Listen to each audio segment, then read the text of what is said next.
their mom's basements playing video games, and you had to go and mess with video games, and now the gamers are mad. The people that you don't know how to deal with, socially not awkward, but yeah, socially awkward people. You don't know how to deal with those kind of people. Like mentally stubborn people like that. You think it's easy to live in your mom's basement and play video games all the time? Come on. How do you deal with a person like that? They don't know. They were hoping it would die off. No, they had to wake up. They had to wake up the basement dwellers. Of the problem is, and they're pissed. Oh, they're mad. They're angry. Didn't matter, though they included that in the statement. The current remedies for customers getting reimbursed not working, that didn't matter. The legal arguments didn't matter. And as I understand, I don't think they talked to the game developers union either. So my opinion on this is, as a bit of a layman, but I know a little more than I used to, is they're not doing their job. And I'm not saying that because they came out with a negative kind of opinion for it. It's because, see, the problem with this whole situation, see, my alternative goal for Stop Killing Games has always been to just, not the main goal, but just an alternative, is to get clear answers on what the law is, and do we have protections or that not. makes sense. And that's what that wasn't done today. So and I feel like that's sort apparently of from what I understand, so they already made up their mind a year ago, right? So you, like you said, you've been talking to a wall. So let me get this straight. They made up their mind, but they gave you a decision today. They made up their mind a year ago, and they gave you the decision today on how they're going to see this law. You thought they didn't do what you wanted. They already made up their mind when you were talking to them. Like, why should we do anything? Let's just throw this in there. I don't even know what they threw in there. He hasn't explained it yet, but that's crazy. Like, you definitely pulled that from what he's saying, that they didn't care. They think it's stupid. They don't respect the gamer community. They are catering to corporate giants. Yeah. Message is that, well, they had several messages. We'll get into that, but that there's let's just kick this to the courts. If there's a problem, the courts will handle it, because there's existing laws on the books that cover this. Well, the problem there is nobody knows what the law is. See, that would only work if this was a scenario where the law is pretty clear, the judges know how to handle it, and we just need to let the system work. Well, that hasn't been the case on this. I mean, this practice has been going on at least since 2010 or 2013, depending on how you measure it. And the law still doesn't have an answer for this. Plus, in the real world experience that we had, before we had the official campaign launch with consumer action on the crew, before that, we essentially had scouting parties of like dozens of volunteers in countries across the EU contacting the European Consumer Centers Network, which is how the European Commission recommends you resolve this. Well, the answers we got back were all over the place. The dominant answer was, we don't know how to deal with this. This is coming from the regulators. So that's a situation that's kind of screaming for clarification, even if there was no new law. But so we brought that up with them, actually, during the commission answer. Like a quote from their answer is, the commission is committed to ensuring a high level of consumer protection. So we asked, well, what do consumers do if the regulators don't know how to handle this? Like, at the ECC network or the local consumer protection agencies. And their answer was, we don't know. So consumers have a high level of protection, but we don't know how they're protected, essentially. And I'll get into the details of that. I guess before I do that, one Hold thing I on, want to I gotta say, hear that we again. don't What? know how to deal with this. This You is don't know how to coming deal from with the what? regulators. So that's a Sorry, I situation have to. I have to. what that wasn't done today. So Yeah, I heard its that. message is that, well, they had several messages. We'll get into that, but let's just kick this to the court for this. Well, the problem there, because there's existing laws on the books that cover this. Well, Okay, the problem what are there the is existing laws? nobody knows what the law is. See, Yeah, that would only that's work right. if this was a scenario where the law is pretty clear, the judges know how to handle it, and we just need to let the system work. Exactly. Well, that hasn't been the case on No, this. it I mean, has. this practice has been going on at least since 2010 or 2013, depending on And it's all by design. They want you to own nothing. They want you to buy their product and own nothing. Spend your hard-earned money, the money that you go to your job, so you can get off work and play a game and release all your stress from that day on someone in Call of Duty. Or you can get stressed out by Call of Duty, which is what's been the norm lately. But it just yeah, they want you to own nothing and be happy.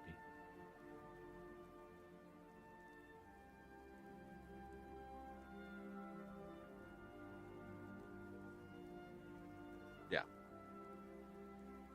So what they are saying is that there's laws in place for this, but we don't know how to we don't know how to enact on these laws. We don't know how to implement them into your situation that you're experiencing, which I believe it was the crew that kicked this all off for them shutting down the servers and not allowing the game to be revived by a community or by somebody or by making it a single player game. They just wanted to rip it from your hands, from your Steam library or however you purchased it, from whatever launcher you have it on. And they just want to take those gigabytes right back out of it. Or actually, they want you to keep the gigabytes in storage on your device, but make it useless. Like a paperweight, an invisible paperweight inside your computer. how you measure it. And the law still doesn't have an answer for this. Plus, in the real world experience that we had, before we had the official campaign launch with consumer action on the crew, before that we essentially had scouting parties of like dozens of volunteers in countries across the East. Bricking digital purchases is wild. Feels like renting with an extra step, with extra steps. That's not wrong.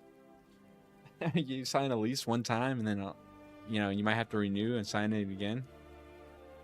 You're right, because when you try to log into any of these launchers, you have to have two-step verification. That's 2 extra steps right there, buddy. You're not wrong. You contacting the European Consumer Centers Network, which is how the European Commission recommends you resolve this. Well, the answers we got back were all over the place.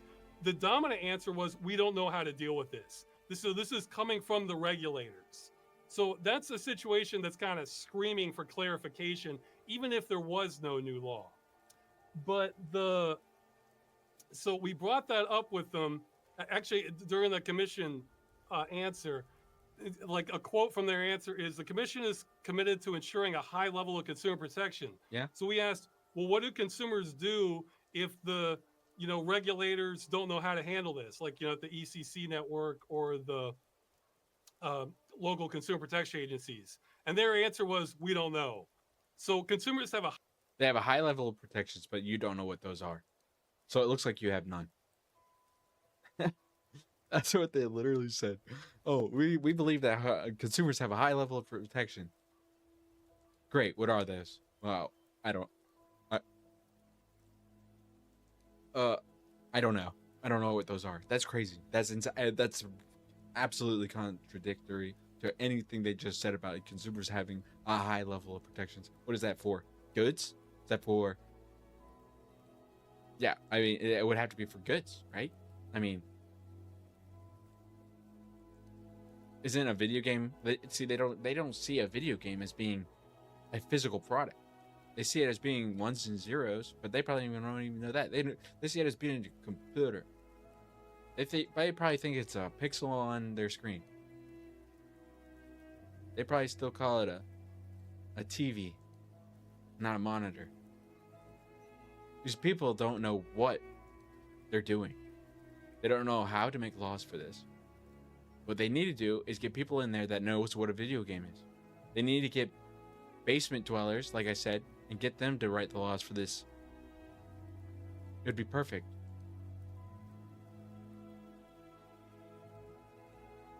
High level of protection, but we don't know how they're protected, essentially. And I'll get into the details. You know how they had Elon Musk go into the fraud department and make it Doge, and then he had all of his proteges, I guess, or people that just he trusted, or just teenagers, people that understood technology. He had them go in there and find fraud. They were just killing it, and then they got hindered by the left stopping them with court orders and with privacy acts, and just bombarded them until it was just a shell of what it started to be. You need this. You need an Elon Musk of gamers to go in and make these laws. Logical reasoning gamers, I should think. People that have common sense, but also love video games. Not some lawyer that got a law degree in 1999. So I guess before I do that, one thing I want to say is I am so glad we've been making inroads in Parliament. So I can think of a couple people. I mean, I feel like Asmund Gold would be perfect for this. You could probably get a crew together. not be discouraged by this answer whatsoever. It's what we were anticipating, and unfortunately, it's exactly what happened. So this guy seems like he knows what he's talking about. Just have him do it. We can still go ahead and get inserted into or amended into the Digital Fairness Act. We have majority support in Parliament. Everything's still on course to go through with that.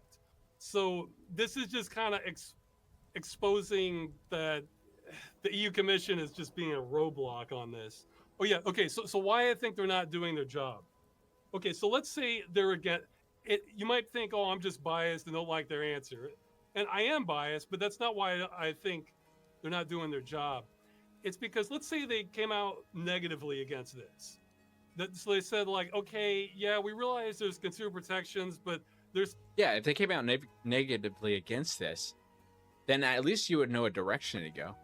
At least you would know like, okay, so this isn't working. We need to go this direction and do this differently. You have some kind of like information of like where their headspace is at, where these people are thinking, how they're coming to a conclusion of the decision they made. You know, you're not shooting in the dark. You're not looking for, you're not shooting in the dark. You're not walking blind. Yeah, right now, what they just said, they had no direction. I wouldn't say no direction. I guess they have one. And it's back to the start. Thou shalt not pass. You didn't pass go. You don't get collected $200. Go straight to jail. They're playing Monopoly over here. Except every time you try to pass go, you get passed. You're put to jail. special circumstances with video games that make them exempt or something and clarify that, then they'd be kind of doing their job and giving clarification on the law. Instead, they're saying, okay, go to the courts in each individual country and do it. Well, that could create fragmentation because the courts are gonna all have to look at this individually. That's gonna take up so many more resources and time to do it, and they might come to different conclusions. Whereas the EU Commission, part of their job is to sort of create harmonization in general policy among the member states. So like okay, I'm speaking totally theoretically here, but like, let's say France looked at this and they decide, yeah, you know what? The games that are structured this way are really more like digital goods, so that they need to conform more to what digital goods laws on those say. But then let's say Germany looked at it and they said, well, we don't think they're digital goods, but the fact that they're not telling you when these games end and they can shut them down anytime, no, that's not good. We need to have laws regarding that. And let's say, I'm just making all this up, but let's say Ireland looks at it and says, no, I don't think this rises to the degree that these other directives affect. I think because you signed the contract, that's the law essentially. This other stuff doesn't apply, so we're just gonna go with that. Well, those are three completely different answers to the same problem, so that's gonna create fragmentation across the board. And the way this would probably, What did I say? No direction. It was a bit of a more of an explanation of what I meant, but yeah, there's no direction. Back to go. Or I guess that would be more like go back to jail and try to figure out how to get out. work out over a much longer time period would be that this would go through the courts, would probably go through the appeal process, and then some country, probably France, it would likely end up going to the European Court of High Justice. Then they would look at it, and I think the conclusion This is sickening. This is absolutely sickening to hear what it takes to get something done. Something that is obviously needs to happen because it's just going to become a bigger part of society, with games being released, with server space needing to be freed up. It's something that's going to need to be figured out, and they're just pushing it down the road. It's going to be like landfills. You keep putting stuff in landfills, eventually you're going to have to shut down the landfill. What, you think people are going to stop playing games? You think people are going to stop? I mean, I guess that you would have to stop playing games if they keep taking them from you. What else are you going to do? You're going to have to do something. It's not something that they can just keep pushing off because, like I said, it's going to be a constant and growing thing.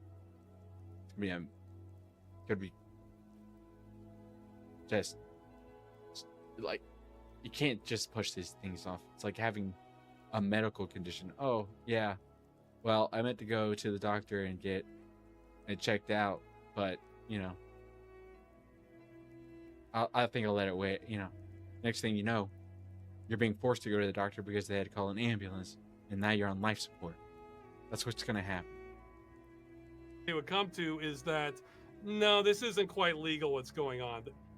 I can get into that later. I feel like that game industries and studios should want this as well. They should want clarification, because if they don't get clarification, people are going to stop buying video games from these big companies, and the only people that are going to do right by the gamer, by the person that bought the game, are people that build it solo or with a small individual team.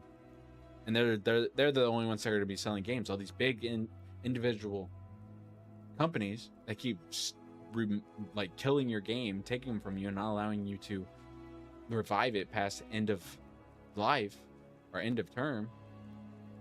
They're gonna lose millions of dollars, and they have to shut down or switch to AI.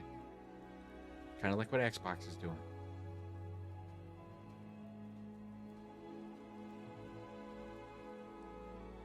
So yeah, people want where this is what I think. So then they would say, hey, EU Commission, you can't kick the can down the you can't kick the can to us because this is kind of your job to harmonize the policy here. So it's just, I think they're evading their responsibility on this. Now I'll get to some highlights of what they said here. Let's see. Okay, yeah, one thing that I don't think was squared away was, okay, we have a quote that Directive 2005-29 EC on unfair commercial practices requires traders to not omit material information that the average consumer needs to take informed transactional decisions both before and during the use of products such as a video game. The directive also prohibits misleading practices that may lead average consumers to take transactional decisions they would have not taken otherwise. Okay, and let's see, they have another one. Yeah, so like stating the end of the life of the game, even if it's just an estimated, depending on how well the game does, I mean, that would be better than nothing. That would be better than just saying, hey, we're nobody's playing this game, so we're done. Okay, cool. You had how many people buy the game? And you have how many people that now don't own the game? So you only care about the money that you were pulling in whenever you sold the game? You don't care about loyalty. You don't care about honoring. I mean, you're just that screams money hungry like a mo. Like, we don't expect you to support the game. Just like let it be supported by somebody else. That's common sense. That's logical. That's doesn't hurt you. I mean, how does that hurt you? Because the individuals don't own the rights to Honda. I mean, I feel like you paid for that when you sold the game. Yeah, that's crazy. Well, okay, we'll get to that one. Okay, so not omit information consumers need to make an informed decision. You mean like how long the game lasts? Because, okay, would you pay more? Let's say you have two games, they look similar, you're not sure which one to buy. And one of them, they tell you it's going to get shut down after 6 months. And the other one says, we'll support, we're going to try and keep this running for at least 20 years. Would that impact your purchasing? Absolutely, it would impact my purchasing decision. I mean, yeah. And 100%. Why would I buy a game that's going to be shut down in 5 years? But like, a similar game that's going to be shut down in 25 years. Are not that's a given that no-brainer. Information for games unless you just love that developer and that studio. So it's not publisher. So in their own quote, the current situation is not meeting that, and so. Would it make the decision harder? Absolutely. So they say take it up with the member states, but if the member states say they don't know how to handle this, the commission doesn't know how to handle this either. And let's see, I had some other notes. Oh yeah, the providers of digital content or services are also subject to the Unfair Commercial Practices Directive, which requires them not to omit information. Again, these requirements also apply during the term of the contract. For example, once a provider has decided to discontinue a video game, the directive requires them to inform consumers accordingly, as this information could affect their transactional decision. For example, regarding in-game purchases. Yeah. Okay, so they did repeat this several times, but they're saying like, okay, they need to give you notice after you later. But by that point, you know, I think it was Charlie Sheen. There's said something like, well, I already have your money. So yeah. How are they going to make an informed decision if they're not being told that until like maybe years down the line, how long it works? Yeah. They're essentially asking the customers to gamble with their purchase. So, but yeah, here, let's get to some of the contradictions. That's true. Well, before the contradictions, one thing, this sort of ties into how the European Court of Justice would rule on this, is that there's not really a balance. See, another quote from the Commission's answer. Any regulatory measures intended to ensure that video games continue to function or are preserved after online services are discontinued would therefore have to be balanced against the rights of consumers and the rights of the holder of the relevant intellectual property rights and contractual arrangements involved, as well as legitimate interests of rights holders. Okay, so the customer is not told how long the game will last, even though that's completely within the control of the publisher. Exactly. And they're not entitled to keep the game.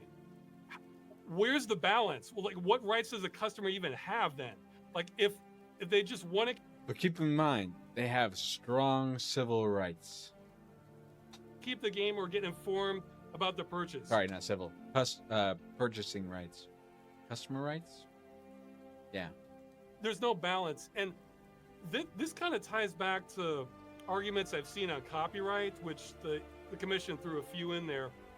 On copyright, I think there's been some sloppiness on the industry. Like, I've talked to multiple intellectual property rights lawyers on this.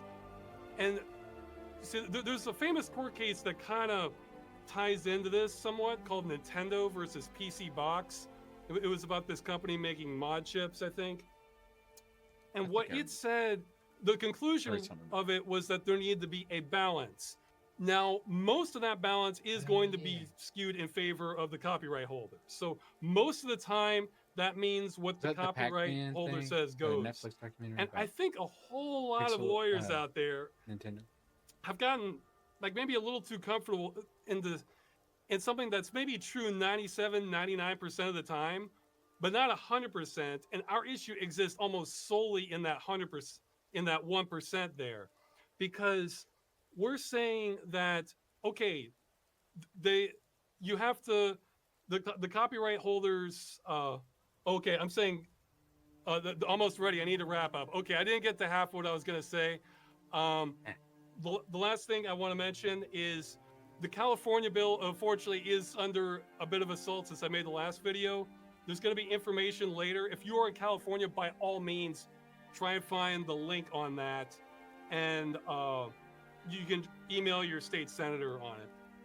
Okay, so they might cut me off at any time now. So.